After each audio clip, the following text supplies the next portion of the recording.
ଓଡ଼ିଆ ଜାତିର ଗର୍ବ ଗୌରବ ହିନ୍ଦୁ ଧର୍ମର ପ୍ରଥମ ଦିନ ମେଷ ମାସର ଆଦ୍ୟ ଦିବସ ପଣା ସଂକ୍ରାନ୍ତି ମହାବିଷୁବ ସଂକ୍ରାନ୍ତି ଠେକିବସା ସଂକ୍ରାନ୍ତି ଆଜି ମହାବୀର ଜୟନ୍ତୀ।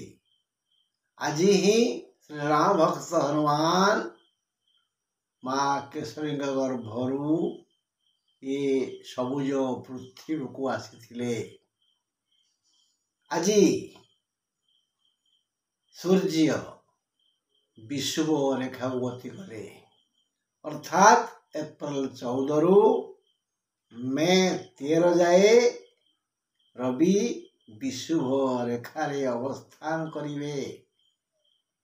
ତେଣୁ ଆଜି ଯେଉଁ ଦିନ ତାହା ହେଲା ପବିତ୍ର ଦିନ। ମହାବିଷୁବ ସଂକ୍ରାନ୍ତି ହେତୁ ଆଜିକୁ ଆମେ ପୁଣ୍ୟ ଦିବସର ସମ୍ମାନ ଦେବା। ଏ ଯେଉଁ ସଂକ୍ରାନ୍ତି ହେଲା ତାର ଆୟୁଷ 30 ଦିନ। ଏ ସଂକ୍ରାନ୍ତି ପୁରୁଷଙ୍କର ନାମ ଘୋରା। ଘୋର ଅର୍ଥ ଭୟଙ୍କର। ବିଷୁବରେଖାରେ ସୂର୍ଯ୍ୟ ରହିବା ହେତୁ ଏହି ଘୋର ପୁରୁଷ ଘୋର ଶବ୍ଦ ସୃଷ୍ଟି କରିବେ। 5ଟି ରବିବାରକୁ ନେଇ ଏ ମାସ ପରିପୂର୍ଣ୍ଣ ହେବ। 5ଟି ଶନିବାର ରବିବାର ମଙ୍ଗଳବାର ପଡ଼ିଲେ ମାସରେ ମହାବିତ୍ପାତ ହୁଏ। କେତେବେଳେ ଭୟଙ୍କର ଖରା ହେବ ତ କେବେ କାଳବୈଶାଖୀ ହେବ, କେବେ ବଡ଼ ବଡ଼ ଗଛ ଉପୁଡ଼ି ପଡ଼ିବ ତ କେବେ ଘଡ଼ଘଡ଼ି ଚଡ଼ଚଡ଼ିରେ ବହୁ ମୃତାହତ ହେବେ।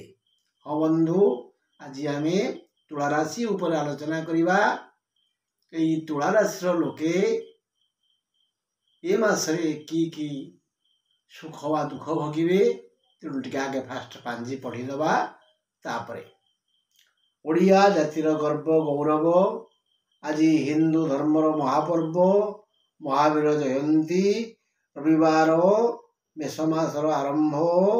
ଆଜି ରବି ସୂର୍ଯ୍ୟ ମୀନରୁ ମେଷକୁ ଯିବେ। ବିଷୁବ ରେଖାରେ ଏପ୍ରିଲ 14ରୁ ମେ 13 ଯାଏ 30 ଦିନ ରହିବେ। ଆଜି ମହାବିଷୁବ ସଂକ୍ରାନ୍ତି ବା ପଣା ସଂକ୍ରାନ୍ତି। ଏ ସଂକ୍ରାନ୍ତି ପୁରୁଷଙ୍କ ନାମ ଘୋର। ଏ ମାସର 5ଟି ରବିବାର ପଡ଼ୁଥିବାରୁ ମହାବିତ୍ପାତ ଯୋଗ ଅଛି। ଏ ସମ୍ବତ୍ସର ନାମ ପିଙ୍ଗଳ। 1946 ଶକାବ୍ଦ। ଏହା ବସନ୍ତ ଋତୁର ଦ୍ୱିତୀୟ ମାସ। 1431 ସାଲ ଶ୍ରୀ ଶ୍ରୀ ଦିବ୍ୟ ସିଂହ ମହାରାଜାଙ୍କର 66 ଅଙ୍କ।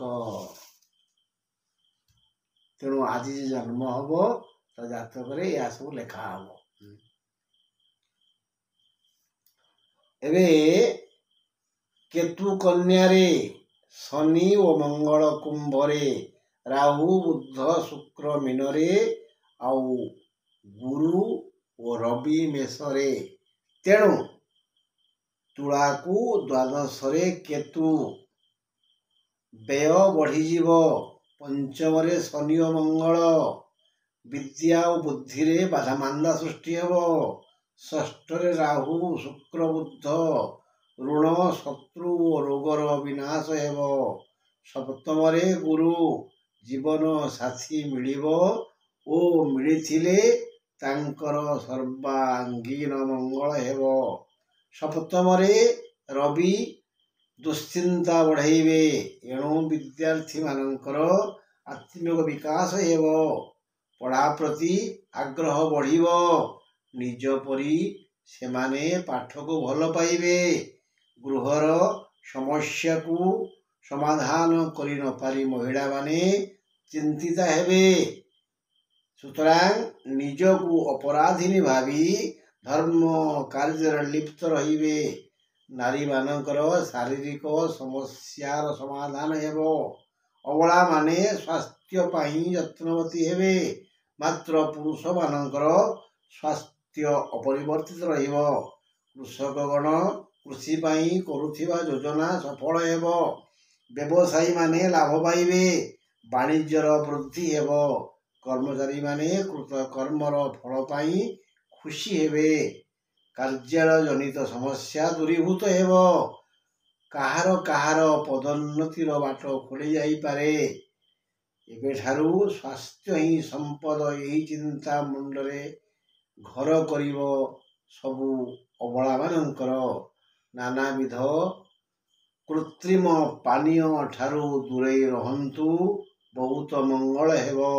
ପିତାମାତାଙ୍କୁ ଶ୍ରଦ୍ଧା ଓ ଭକ୍ତି କଲେ ଈଶ୍ୱର ଏକ ଦିବ୍ୟ ଆଲୋକ ଧାରାରେ ତୁମକୁ ଆଲୋକିତ କରିବେ।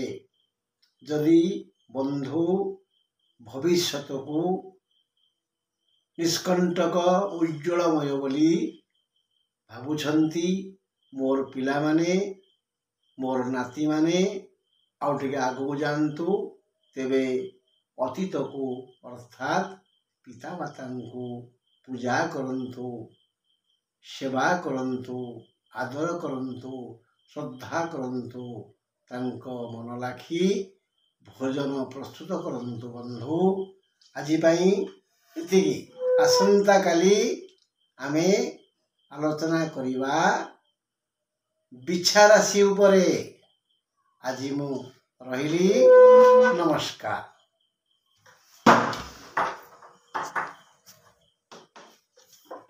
ମନେ